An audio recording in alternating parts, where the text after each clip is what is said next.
Hello, welcome to a special edition of CropLife Retail Week.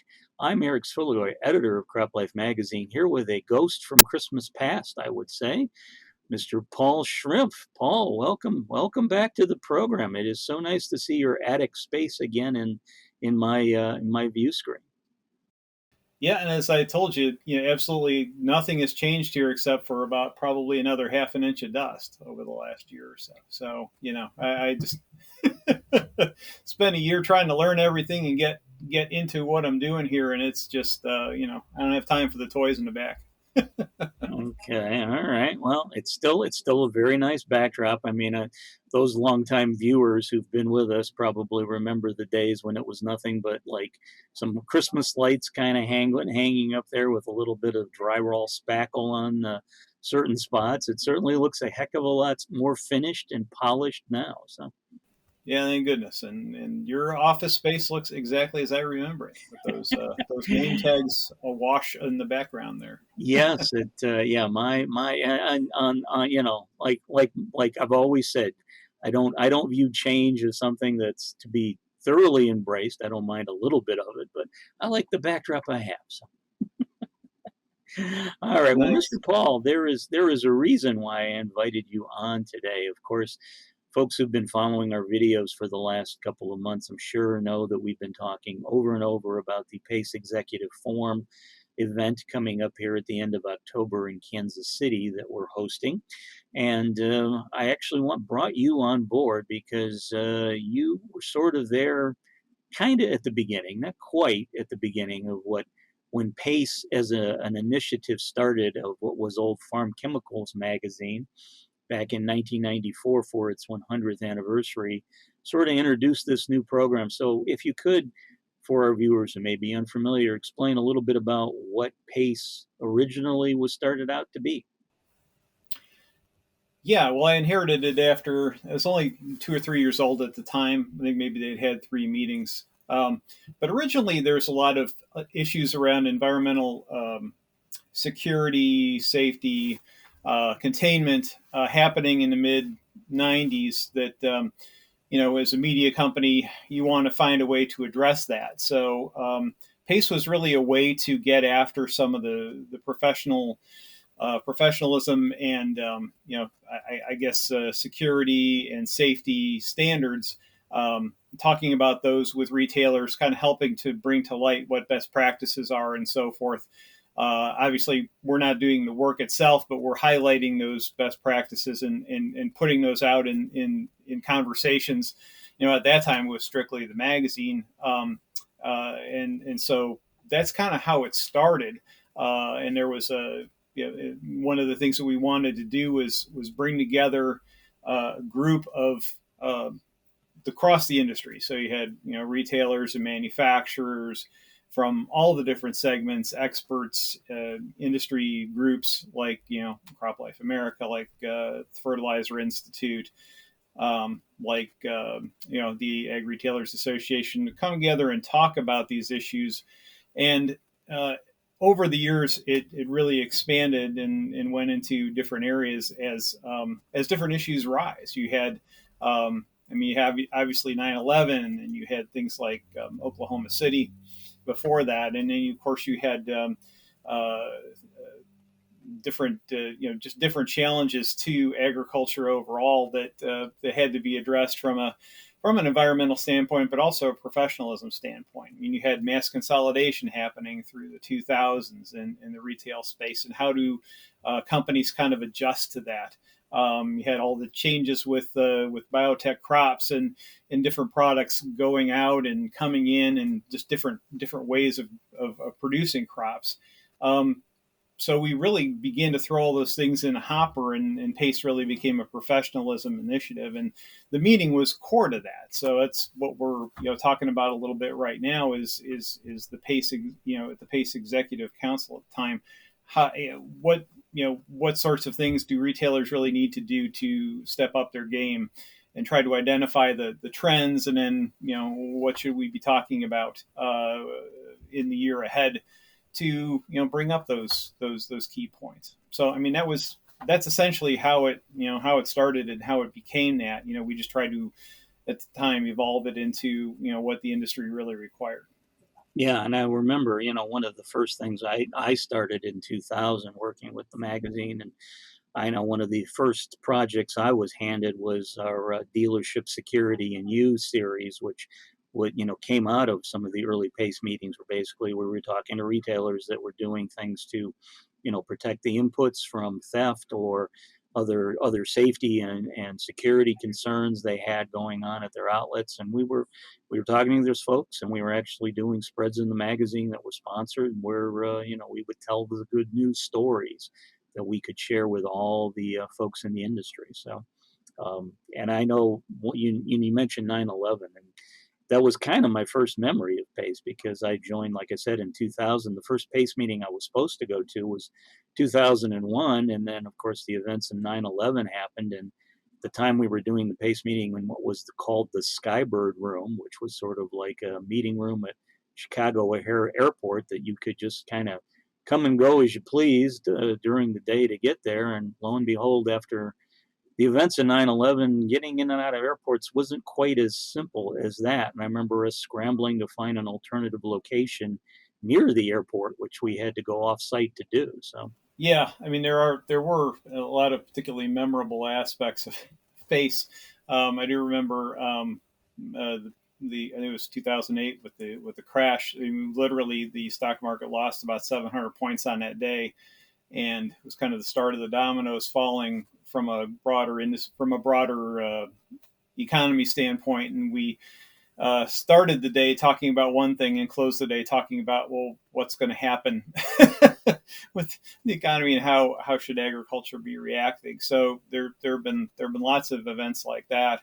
And I think, the other thing that was always really beneficial with PACE and why folks came back year after year was the interaction amongst each other. So we always came up with an agenda, and we had, 4 or 5 things that we really wanted to get at. But then the people would show up and then have conversations, sometimes during and sometimes after, sometimes at lunch, that would spur other kinds of conversations as well, which is kind of what led to this whole idea of the PACE Executive Forum and taking that into a broader, kind of a broader discussion, bringing more people in the room and keeping that conversation going.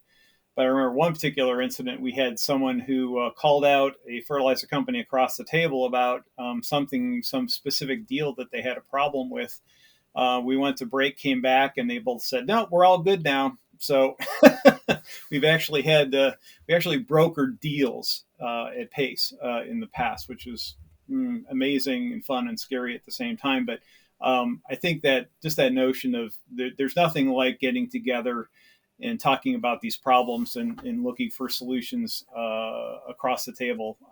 And that's, the spirit of PACE and the spirit, I think, of the, executive forum that you folks are putting on now in just a few weeks. yeah, no, exactly. I know that, as you said, I mean, the council meeting we were having was basically kind of by invite only. We sort of had organizations, university, ag retailers, suppliers, and you basically had a seat at the table, just one. And I know many times over the years, folks would say, "Hey, this is great. This is a great meeting. I'd love to bring so and so from my company," and we'd have to say, "Well, and we got room for one." So again, I think that was when you and I were first talking back in, I think, 2019, I believe. Like, okay, if there's that many people interested in a general PACE meeting, then why don't we expand this into what's going to become the executive forum? So that's kind of where the germ of this idea came from in the first place. Yep. So it'll be really interesting to see how this plays out and the dynamics of the people that come, that are in the room. So that's Yeah, and as you exciting. pointed out, I mean, a lot of this, the agenda is online. Check out paceexecutiveforum.com if you want to see what the agenda is. But we've got 3 key pillars of information we're looking at things such as the supply chain and changing agribusiness climate, and also, the next generation, the new generation of ag, with a focus more on the technology side of things. But in between these meetings that we're going to be, in discussion, we also have a lot of networking breaks where folks who are attending PACE are going to be able to interact with one another, and, like you said, possibly broker some deals perhaps on the side. Absolutely. It's a key part of it. All right. Well, I know besides ourselves, of course, I know my coworker now, Laura Sawinski, recently conducted a video with a gentleman who will be at the PACE meeting. That would be Jeremy Pelford from, let me get this right, Independent Commodity Intelligence Services. And I guess Jeremy's looking forward to the meeting, and this is what he had to say in this video clip. Unlike Tech Hub Live, of course, which is really just focused on the here and now, what technologies are out there that attendees can go back to the farm and put in place. Our conference this year, the PACE Executive Forum, which is the first year for the forum, is really about talking about these things exactly. You know, I really taking a look at what's out there, but more important, honestly, is like, okay, so what's our plan then for the next year or two? Yep. So looking forward to Well, continuing the conversation. absolutely. You know, this is a disrupted environment. We're not going back to where we were pre-pandemic. We are not going to be in an optimized environment where costs are as low as they were. We're in a higher cost environment going forward. That is a challenge. The challenges are wonderful environments for innovative thinking and such. This is an opportunity to remake and reshape how we do supply chains and how we do business to maximize what the new reality is. So this is an opportunity. You said it. You said it. That's right from our tagline. So that's what Jeremy Palther had to say about the upcoming PACE meeting. And again, if you viewers are interested, check out paceexecutiveforum.com. So, Paul, one of the reasons I also had you on is we're preparing for our PACE meeting. I know you're getting ready for one at your new organization at Gateway. And I know your meeting is going to be taking place in November in Florida. And keeping my fingers crossed that Hurricane Ian did not disrupt the plans that you had in the making. No, everything's full steam ahead. We're fortunate, more fortunate than others, for better for worse. But Clearwater Beach came out okay. Just a little wind blown. So November 14th and 16th is when the Ag Gateway annual conference is, and it's really kind of a gathering to discuss interoperability, how Ag Gateway is kind of helping to move the needle on getting companies to work together. It's a working meeting for membership, but for folks that are not members or who are more interested in learning, Clearwater Beach is a great location to come to too. It's really a great place to see the companies that are really engaging in interoperability. So all the largest organizations are presented with representation there, and so you get a chance to interact with the folks that are actually making it happen, seeing what folks are working on, what kinds of messages, what kinds of technologies are putting these being put together to make agriculture more seamlessly interoperable. So we're really excited about that. We have some other great speakers as well. We have Jeff Blair from Greenpoint Ag, who's going to be delivering the opening keynote. We have Rob Dongoski from EY, who's going to be doing a second day keynote, and it's kind of a bookend of, this is what's happening really on the ground with retail and with distribution on interoperability, and why we need to hop on board. And then the closing is going to be talking about more 40,000 foot view from EY and how consumer trends are influencing the work that's being done at Ag Gateway for interoperability, and what makes it increasingly important based on consumer demands and global activities and so forth. So we're really excited. It's going to be a terrific show, and it's coming up. aggateway.org. All the information's on the site there. Also mention, if you're a retailer in Indiana, Nebraska, or Iowa, this winter we're going to be having 3 separate, we're calling the connectivity roadshows. And we really want to get retailers to understand what Ag Gateway is, what we do, and the potential benefits of engaging with some of the technologies that we're employing. And also, just to give you a sense for, are your suppliers using this? Can you talk to your supplier about some of the tools that Ag Gateway is providing? And if they're not using it, maybe encourage them to consider doing it. But it really starts with an understanding of what Ag Gateway is. So that's what we're going to do is give you, one, we're going to give you a free lunch. Two, we're going to keep it into the day, so it's a midday to mid-afternoon program, or mid-morning to mid-afternoon program. So we're going to get you everything that you need to know about Ag Gateway, so you can make a decision about what sorts of things you could be doing if you're not doing anything, or what it would take to add on some capabilities. I mean, retailers are really finding ways to streamline information and how it passes through their businesses. So it's these are important opportunities. It's a completely free event. Again, you get to meet with other retailers, meet with suppliers, and discuss discuss Ag Gateway and learn more about what we do. So that's something to look forward to. We'll be out with information in the next couple of weeks, and you'll be seeing that through the media and other channels. So thanks for the opportunity to talk about that a bit, Eric, because I think it's really important. Our pleasure to help. Again, it is always interesting to find out what's going to be going on out in the marketplace. And Indiana's just next door to Ohio, so perhaps I may make the trek myself to maybe the Indiana event and see who I could see there. So, but yeah, if you want more information on that, viewers, check out the link on the screen. Well, Paul, I know you probably think since this video is running a little long that you're getting out of it, but you ain't. You haven't played in a while, but it is time for fun with numbers. I bet you missed this more than anything else in the world, right? I did not agree to this. Well, it's I was going to say I don't think this will be that tough, but we will see. So here is your number. Again, now keep in mind that when you and I used to play this, I used to just hit with your number and just say, okay, give me an answer. But now it's a multiple choice. You've got a 25% chance of getting this right. So your number, my friend, is 28. Okay. So does 28 represent A, the largest number of attendees that we've had at a PACE meeting?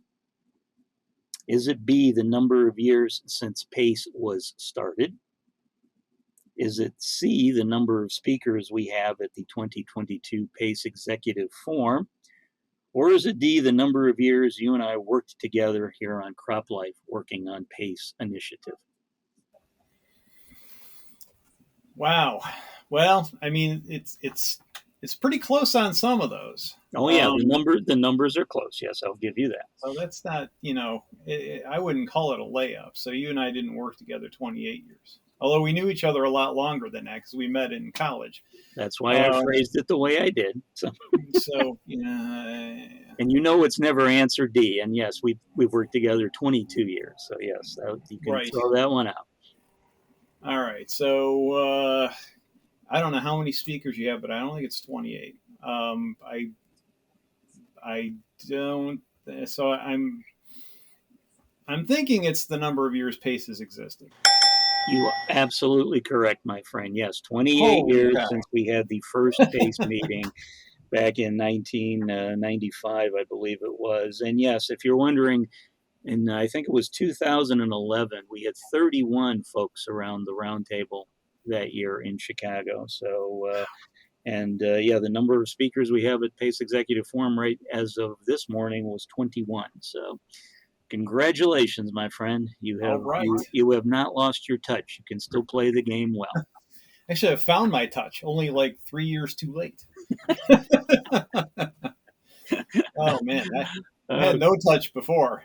All right. Well, Paul, it's been a pleasure, as always, to have you on the show. We'll have to have you back after the Ag Gateway meeting to share with our viewers what went on, what was said, and give us some of the highlights there. And, of course, I will share with you when I can what happens at the PACE meeting if you can't make it. So, sounds good, sir. Appreciate it. It was fun. Miss it. All right. Thank you. Thank you. You take care, my friend. You're looking well. We'll talk to you again real soon. And this is Eric Sfiligoj on behalf of myself, CropLife Magazine, and Paul Schrimpf, our special guest. Thanks for joining us. We'll see you again soon.